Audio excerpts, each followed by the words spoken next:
अध्याय 2 की ये आपकी क्या है, विविध प्रश्नावली। तो आप लिख सकते हैं विविध प्रश्नावली 2। सभी अध्यायों में है विविध प्रश्नावली, ठीक है। देखिए क्या कह रहा है, यदि समीकरण ax² minus bx plus c बराबर 0 के मूल अल्फा और बीटा हैं, तब अल्फा प्लस बीटा का मान ज्ञात कीजिए। ये चौथे अध्याय का आपका दे दिया। चौथे अध्याय में समीकरण, यहाँ बहुपद ही पढ़ना है, लेकिन समीकरण दे दिया तो मूल का वही सूत्र लगेगा जैसे बहुपद में लगा था, ठीक है। बस शून्य की जगह पर क्या लिखेंगे, मूल लिखेंगे, ठीक। तो पहला देखिए क्या कह रहा है कि समीकरण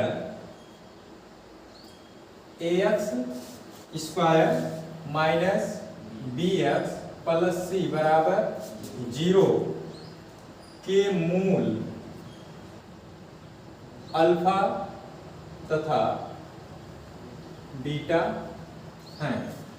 कह रहा तब अल्फा प्लस बीटा का मान ज्ञात कीजिए। अल्फा प्लस बीटा यानी मूलों का योगफल हुआ ना, तो लिखेंगे इसलिए मूलों का योगफल। मूलों का योगफल आपका क्या होता है, माइनस x का गुणांक अपान x² का गुणांक, ये होता है। बस अगर यही बराबर 0 नहीं रहता तो ये बहुपद होता, ठीक है। तब यहां मूल की जगह पर शून्य लिखा हुआ रहता। अभी समीकरण है तो मूल लिखेंगे अल्फा और बीटा, सूत्र वही रहेगा। तो मूलों का योगफल, मूल कौन है, अल्फा और बीटा। योग मतलब जोड़ होता है, यानी alpha plus beta is equal minus, यहाँ पहले से x का गुणांक, x का गुणांक कितना है, चिन्ह के साथ लिखेंगे माइनस b अपान x² का गुणांक इसमें कितना है, a। तो आपका alpha plus beta is equal, ये माइनस और माइनस क्या हो जाएगा, प्लस, यानी आपका ये आ जाएगा b/a। यही आपका उत्तर होगा।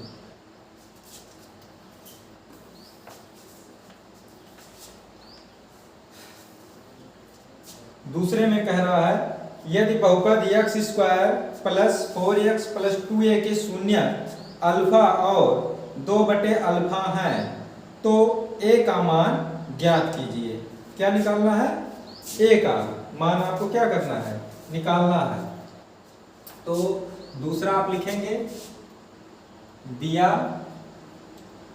है, क्या दिया है, बहुपद x² plus 4x plus 2a के शून्य अल्फा तथा 2/अल्फा हैं, ठीक है। और आपको मान किसका निकालना है, इस a का मान निकालना है कि a कितना होगा, ठीक है। अब देखिए आपके दो सूत्र हैं, एक है मूलों का योगफल, या समीकरण में मूलों का आ जाएगा और इसमें शून्यकों का, क्योंकि ये बहुपद रूप में दिया है। शून्यकों का योगफल का रूप है और शून्यकों का गुणनफल का रूप है, ठीक है। तो शून्य के ही दिए गए हैं, इसी के हिसाब से लगाएंगे कि योगफल निकालने से हमारा फायदा होगा या गुणनफल। योगफल अगर हम इसका निकालेंगे तो हम लोग लिखेंगे अल्फा प्लस 2/अल्फा, ठीक है।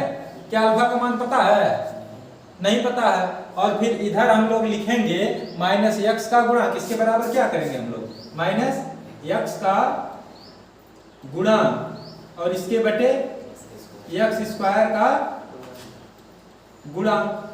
तो यहां देखिए x का गुणांक कितना है, यहां रखेंगे 4, x² का गुणांक कितना है 1, यहां रखेंगे 1। तो यहां से अल्फा का मान निकलेगा, लेकिन हमको अल्फा का मान नहीं निकालना है, हमको निकालना किसका है, a का। तो यहां से भी आप फिर ये रखिए, फिर गुणनफल तो लगाना ही पड़ेगा। तो सीधे सीधे आप गुणनफल जब लगा देंगे तो ये होगा अल्फा गुणे 2/अल्फा, अल्फा से अल्फा कट जाएगा, सीधा आ जाएगा कि नहीं आ जाएगा। यानी हम लोग को क्या लगाने में फायदा है, शून्यकों का गुणनफल। क्या लगाएंगे, शून्यकों का गुणनफल। शून्यकों का गुणनफल क्या होता है? सूत्र आपका अचर पद और इसके बटे x स्क्वायर का गुणांक। ठीक, तो आपका शून्य का गुणनफल हो जाएगा अल्फा गुणे 2 बटे अल्फा बराबर अचर पद, यही है ना 2a। x स्क्वायर का गुणांक कितना है? 1। ये आपका अल्फा से अल्फा तो क्या आया? 2a बराबर 2। a बराबर 2 से 2 में भाग हो जाएगा तो कितना आएगा? आपका a का मान कितना आ गया? 1।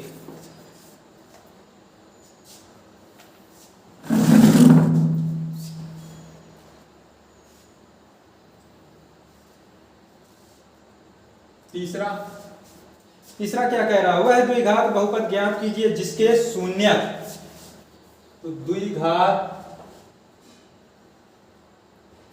बहुपद के शून्य, द्विघात बहुपद के शून्य एक को अल्फा से लिख लेंगे और एक को बीटा से। ये दोनों दिए गए हैं। आपका अल्फा दिया गया है √2 + 3 और दूसरा वाला दिया गया √2 - 3। कह रहा द्विघात बहुपद, इसमें क्या करना है? आपको ज्ञात करना है। तो द्विघात बहुपद का सूत्र आपको याद होना चाहिए। तो द्विघात बहुपद बराबर आपको हम फार्मूला लिखवा दिए हैं कि x² - alpha plus beta into x plus alpha beta, या इसी को हम लोग ऐसे लिख सकते हैं x² - शून्यकों का योगफल इंटू x प्लस शून्यकों का गुणनफल। ठीक है, तो x² - अल्फा का मान कितना है? √2 + 3 और यहां फिर चिन्ह क्या है? प्लस। अब बीटा का मान कितना है? √2 - 3 इंटू क्या हो जाएगा? x। यहां आगे अब चलते हैं प्लस अल्फा का मान रख दीजिए √2 + 3 और बीटा का मान रख दीजिए √2 - 3। ठीक, यहां देखिए 3 माइनस में और 3 ये क्या हो जाएगा? तो आपका क्या आया?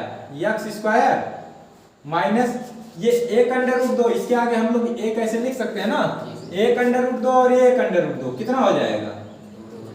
2√2 x। यहां अगर आप फार्मूला देख समझे होंगे तो आपका क्या है? a + b और a - b क्या होता है? a² - b², a² - b²। तो a² यानी √2 का स्क्वायर माइनस b² यानी 3 का स्क्वायर। b की जगह 3 है ना, तो 3 का स्क्वायर। अगर आप फार्मूला नहीं लगा पाते हैं तो इसका पहले इसमें गुणा करा देना, फिर इसका इसमें, फिर इस 3 का इन दोनों में करा देना। ठीक है, देखिए x² - 2 √2x प्लस √2 का स्क्वायर 2 माइनस 3 का स्क्वायर 3 त्रिका 9, x² - 2 √2x। अब देखिए ये 2 प्लस में है और ये 9 किस में है? माइनस में। विपरीत चिन्ह होने पर हम लोग घटाते हैं, घटाएंगे तो ज्यादा वाले में से कम वाला घटेगा, यानी 9 में से ये 2 घटेगा, 9 में से 2 घटेगा 7। चिन्ह क्या रहेगा? माइनस। क्यों माइनस रहेगा? क्योंकि जो माइनस में अंक है वो बड़ा है, यानी ये हो जाएगा -7। x² - 2 √2x -7, ये आपका द्विघात बहुपद हो गया। ठीक, बस कह रहा है चौथे में कि बहुपद f(x) के शून्य जो है 3 + √7 तथा 3 - √7। तो f(x) में जो k दिया गया उसी का मान आपको क्या करना है? ज्ञात करना है। तो दिया है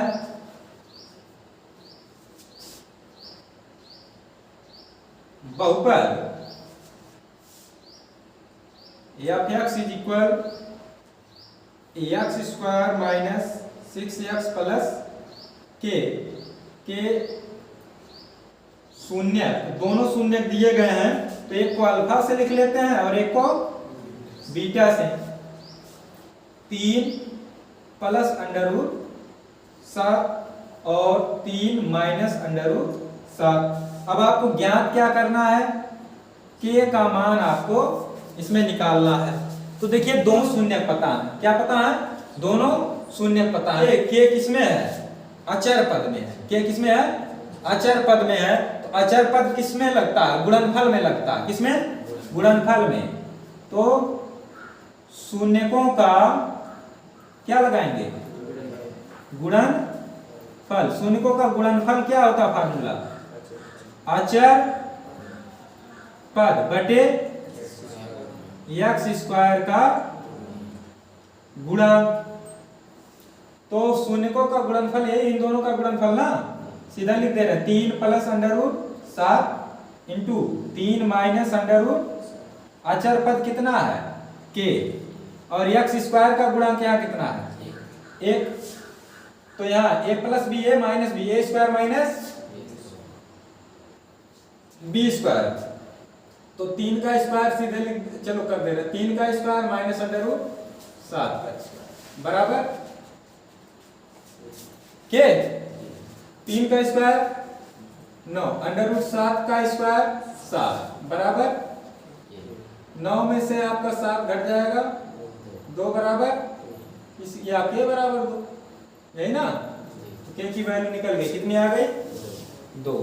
नोट कर लीजिए। 5वां प्रश्न क्या कह रहा है, यदि बहुपद px is equal 3x square minus 4x minus 7 के शून्य अल्फा तथा बीटा हैं, तब, ठीक है, एक अन्य द्विघात समीकरण ज्ञात कीजिए जिसके शून्य 1 बटे अल्फा तथा 1 बटे बीटा।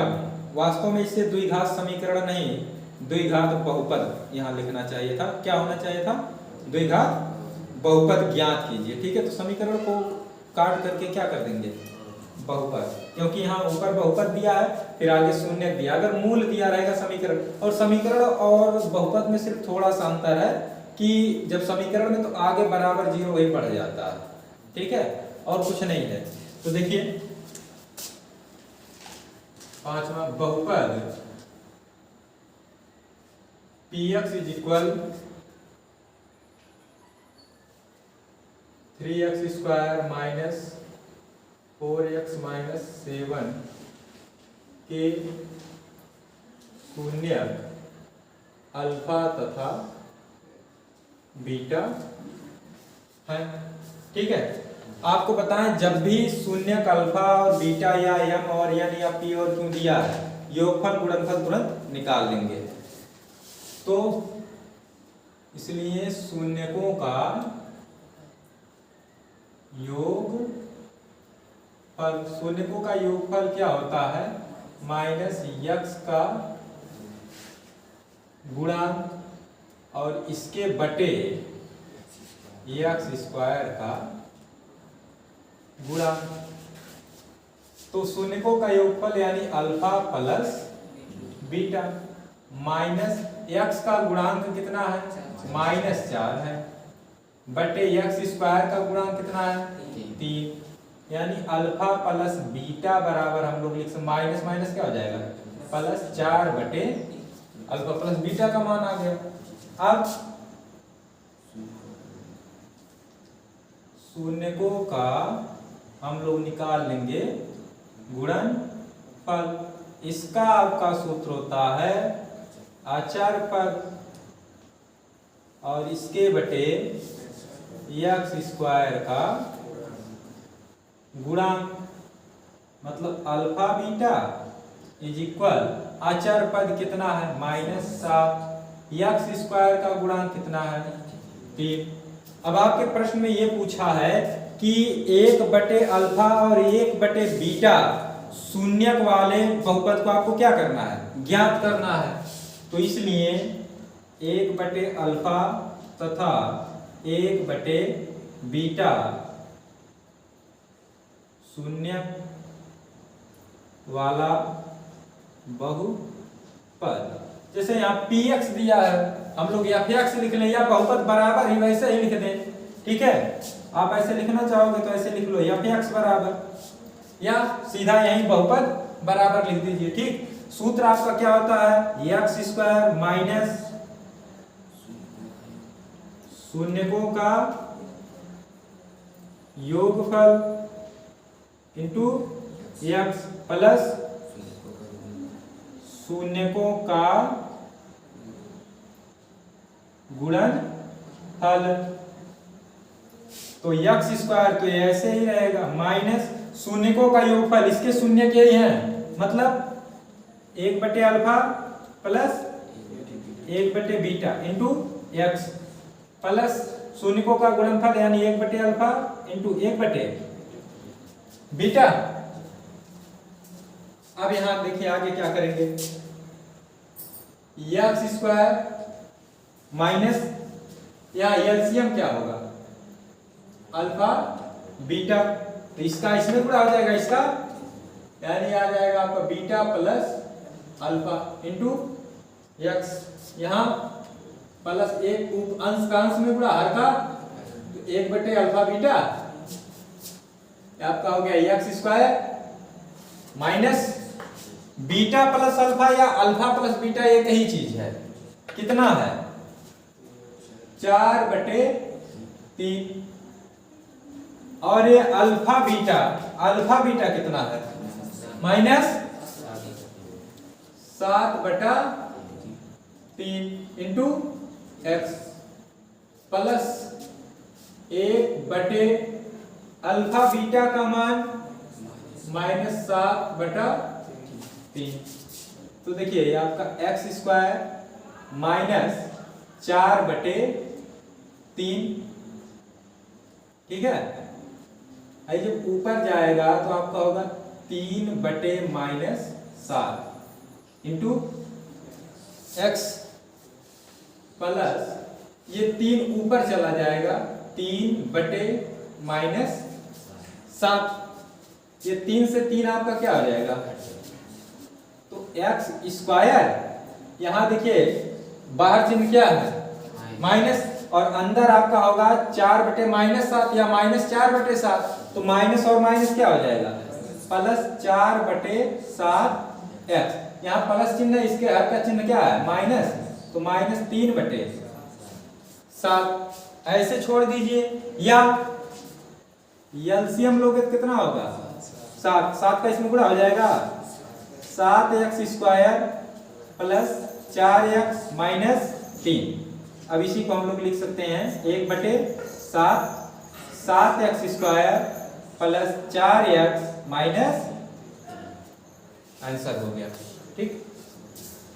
देखिए छठवां प्रश्न क्या कह रहा है, एक द्विघात बहुपद के शून्य अल्फा तथा बीटा इस प्रकार हैं कि अल्फा प्लस बीटा बराबर 24 और अल्फा माइनस बीटा बराबर 8। अतः द्विघात बहुपद ज्ञात कीजिए जिसके शून्य अल्फा तथा बीटा तथा बहुपद के शून्य तथा गुणांकों के बीच संबंधों की जांच कीजिए। मतलब पहले शून्यक निकाल लेना है, ठीक है, अल्फा बीटा, क्योंकि अल्फा प्लस बीटा और अल्फा माइनस बीटा है तो पहले शून्यक निकालना पड़ेगा, तभी तो अल्फा इंटू बीटा हम लोग जान पाएंगे। तो पहले शून्यक निकाल लेंगे, उसके बाद द्विघात बहुपद निकाल लेंगे, फिर आपका कह रहा है शून्यकों और गुणांकों के बीच क्या करना है, संबंध की सत्यता की भी, जो संबंध की सत्यता की जांच करना है, तो जांच भी कर लेंगे सत्यता की, ठीक है। तो आपका है छठवां, कह रहा है द्विघात बहुपद के शून्य अल्फा तथा बीटा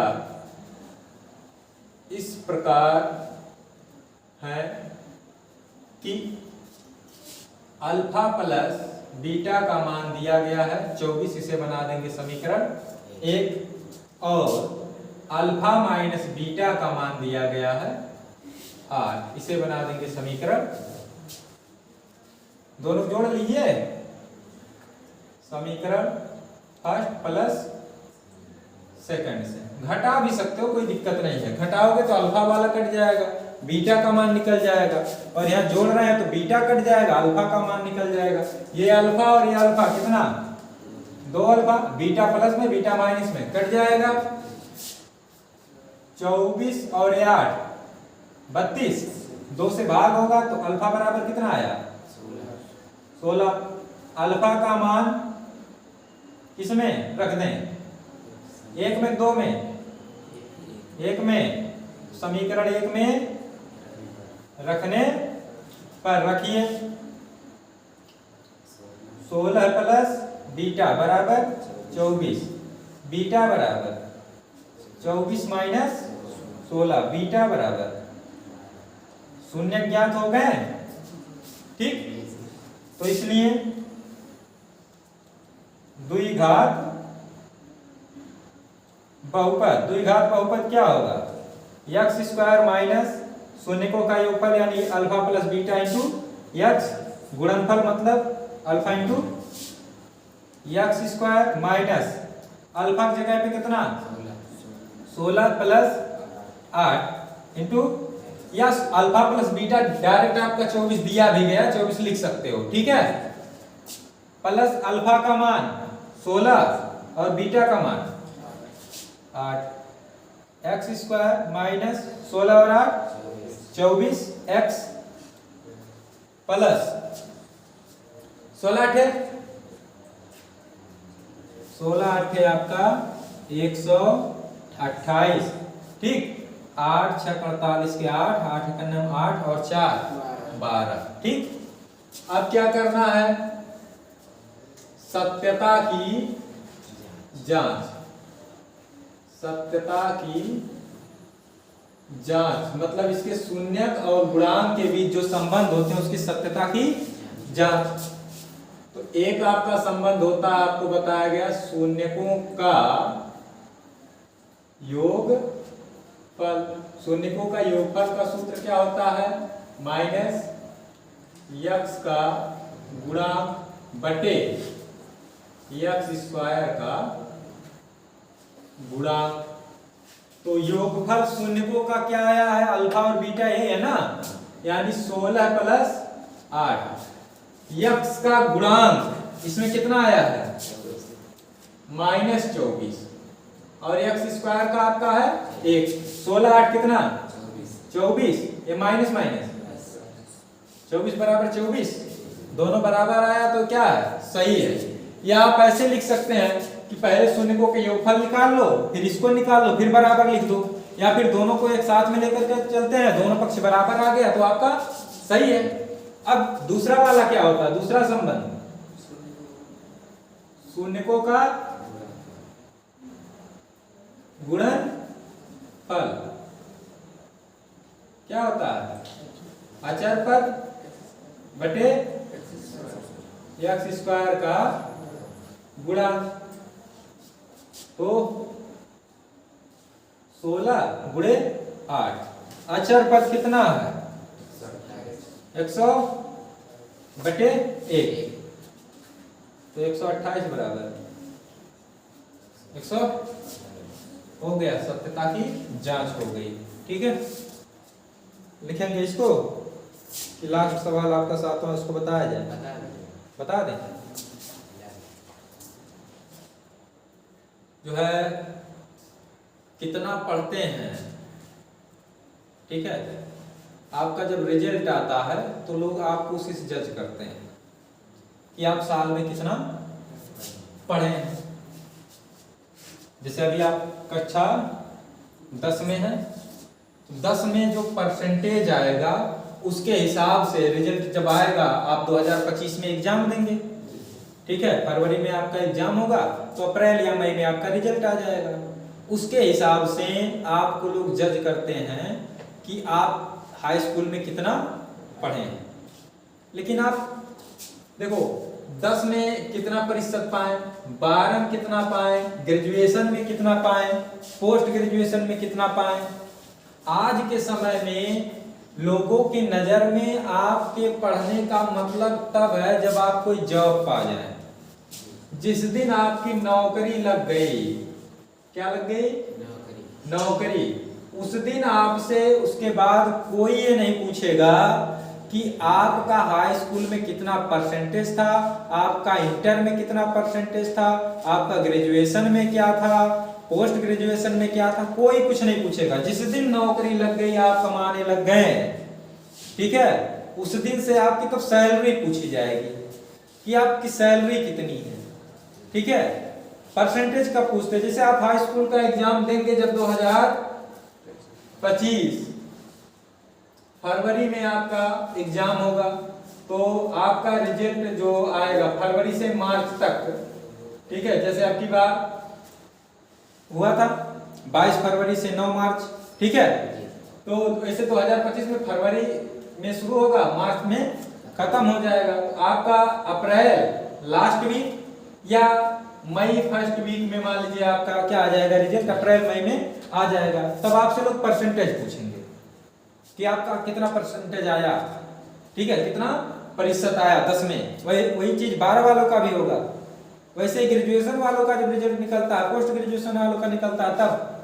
लेकिन जब आप तैयारी करते हैं मेहनत से, 4-5 साल 6 साल आप लगे रहते हैं, उसके बाद जब आपकी नौकरी लग जाती है तब आपसे कोई आपका परसेंटेज नहीं पूछेगा।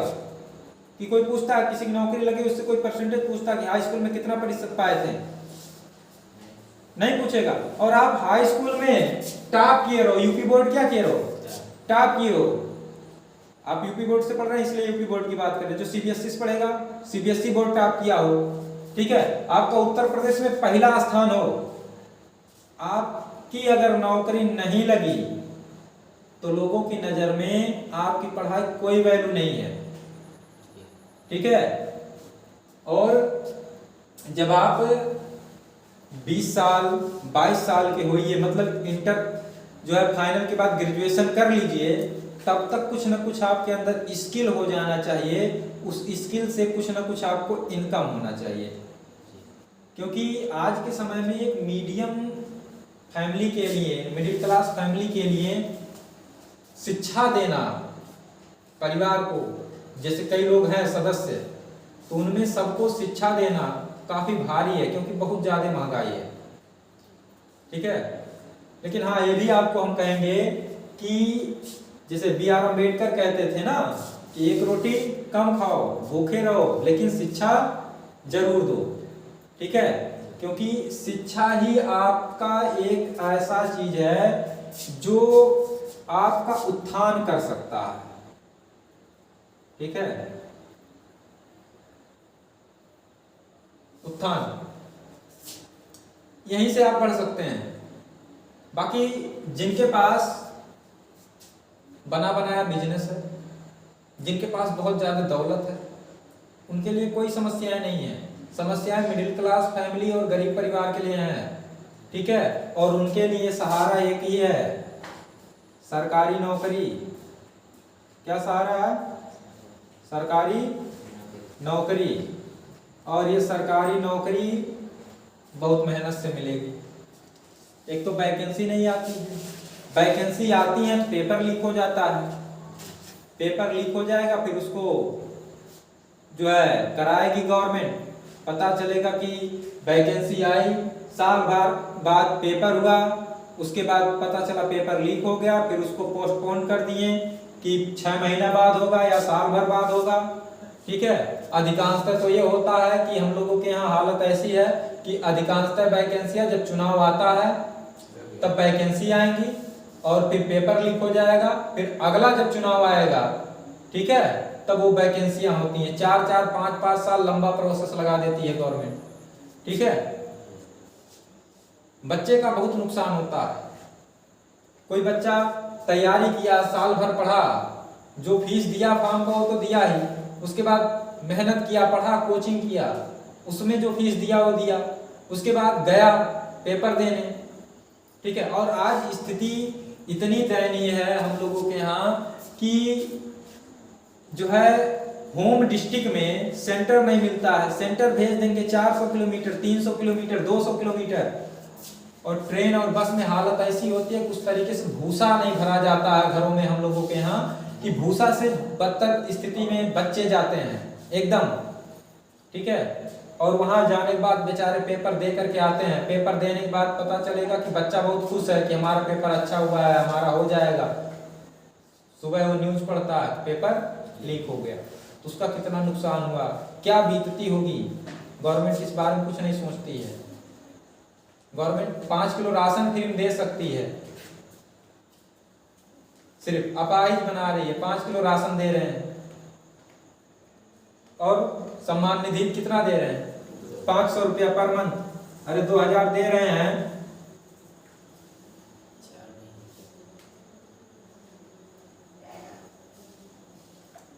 500 रुपया पर महीना हुआ, साल भर में 3 किस्तें आती हैं, 6000, तो 12 महीने का हिसाब जोड़ लीजिए, 500 आएगा ना। अब किसान यहाँ के इतने स्वाभिमानी है ना कि अगर डीएपी सस्ता कर दें, ये सब चीजें सस्ता कर दें तो क्या हो जाएगा, वो अपना 500 इसे छोड़ देगा। यहाँ हालत ये होती है कि डीएपी जब बुआई का समय आता है, जो डीएपी 1350 1400 की मिल रही होती है ना, गेहूं की बुआई आती है, किसान को मिलता नहीं, मजबूरी में बेचारा 1700 1800 ऐसे रेट में खरीद करके लाते हैं। आप लोग भी जानते होंगे कि इसे रेट में खरीद करके लाते हैं, लाते कि नहीं लाते हैं? लाते हैं ना। और उसमें किसका फायदा हो रहा है?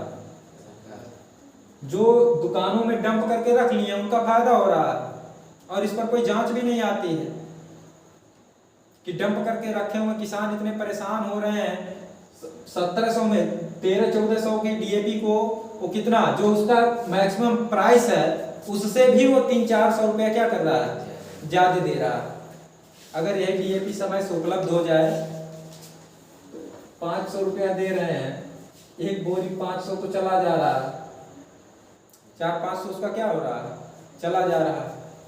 तो पूरी व्यवस्था ही गड़बड़ है। चलिए सवाल देखते हैं, 7वां।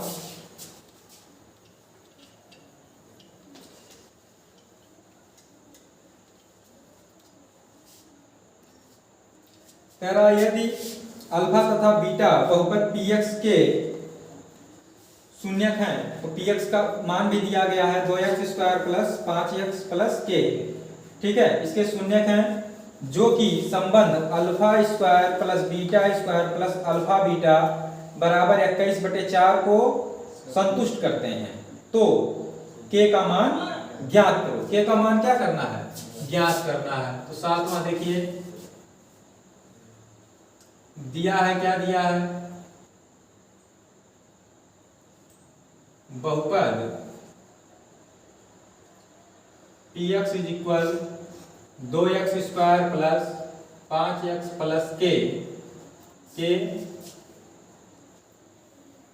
शून्यक अल्फा तथा क्या है, बीटा है, और आपका दिया गया है α² + β² + अल्फा बीटा = 21/4।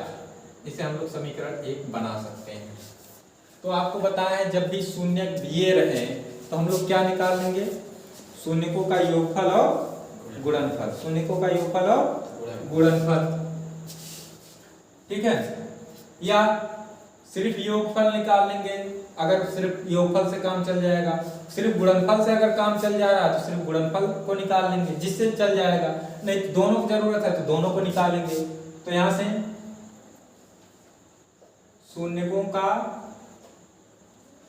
योगफल, शून्यकों का योगफल क्या होता है, -x का गुणा बटे x² का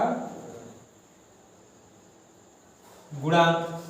तो योगफल यानी अल्फा + बीटा - x का गुणांक 5 है, एक्स स्क्वायर का गुणा तो अल्फा प्लस बीटा का मान आ गया -5/2। और फिर क्या निकाल लेंगे हम लोग, शून्यकों का गुणनफल। ये क्या होता है, अचर पद बटे एक्स स्क्वायर का गुणा। तो शून्यकों का गुणनफल यानी अल्फा इंटू बीटा, अचर पद कितना है के बटे, इसे हम लोग लिख सकते हैं समीकरण 3, है ना।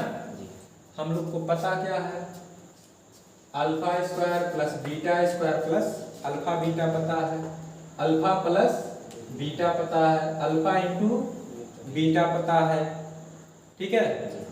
अब क्या किया जाए कि के का वैल्यू आ जाए। अब इसी समीकरण को लेकर के पूर्ण वर्ग बना करके हल कर लीजिए, ठीक। तो देखिए समीकरण किससे, 1 से, समीकरण 1 से क्या है, alpha square plus beta square plus alpha beta बराबर आपका कितना, 21/4। तो आपका a प्लस बी का होल स्क्वायर क्या होता है, a स्क्वायर प्लस तो यहाँ ध्यान से देखिए a की जगह पे अल्फा है, यानी है अल्फा स्क्वायर प्लस, यानी 2 अल्फा बीटा होता तो अल्फा प्लस बीटा का होल स्क्वायर हो जाता। एक अल्फा बीटा है कि नहीं है, एक और जोड़ लें, 2 हो जाएगा। तो हम यहाँ किए alpha square plus beta square plus alpha beta, इसमें और क्या जोड़ दिए, अल्फा बीटा जोड़ दिए। लेकिन अब जोड़े हैं तो उसको संतुलित करने के लिए क्या करना पड़ेगा, घटाना पड़ेगा ना, 21/4। इसको चाहेंगे तो alpha square plus beta square plus 2 alpha beta होगा और ये माइनस अल्फा बीटा बराबर 21/4।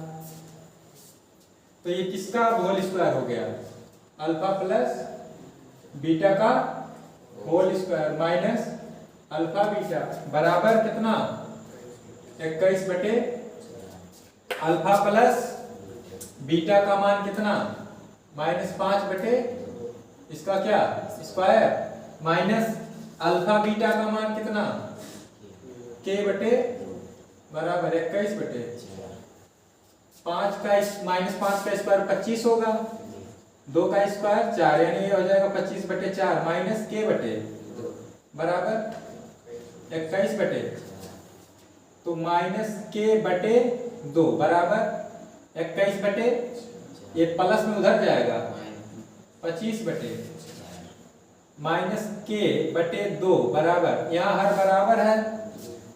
तो जब हर बराबर होता है तो जैसा कंडीशन होता है, अंश में अगर प्लस है दोनों, मतलब दोनों का चिन्ह समान है, जोड़ लेंगे, विपरीत है तो घटा देंगे। तो यहाँ देखिए 25 वाले का चिन्ह क्या है, माइनस में, तो 25 में से ये 21 घट जाएगा, बचेगा -4/4 एकदम, दोनों तरफ माइनस है। अरे इसमें भी माइनस है, इसमें भी माइनस है, दोनों पक्षों में माइनस, छोड़ दीजिए। तो k/2 बराबर 1, k बराबर, ये आपका आंसर हो गया। या इसी चीज को, इस समीकरण को जैसे ये लिखे हैं, आपका alpha square plus beta square plus alpha beta बराबर 21/, आपको बताए हैं कि alpha square plus beta square या a square plus b square आए तो आप ऐसे डायरेक्ट लिख दीजिए, अल्फा प्लस बीटा का whole square -2 alpha beta plus alpha beta, ये तो पहले से था ना अल्फा बीटा बराबर 21/, तो आपका क्या आ जाएगा, अल्फा प्लस बीटा का होल स्क्वायर, ये प्लस में है ये वाला और ये वाला माइनस में है, तो माइनस अल्फा बीटा बचेगा बराबर 21/। तो यहाँ जोड़ करके किए हैं, यहाँ डायरेक्ट किए हैं, तो देख लो यही वाला स्टेप इसमें भी आया कि नहीं आया। अब बाकी स्टेप सेम ऐसे ही हो जाएंगे, तो आप जैसे भी इच्छा हो वैसे कर लेंगे, ठीक है।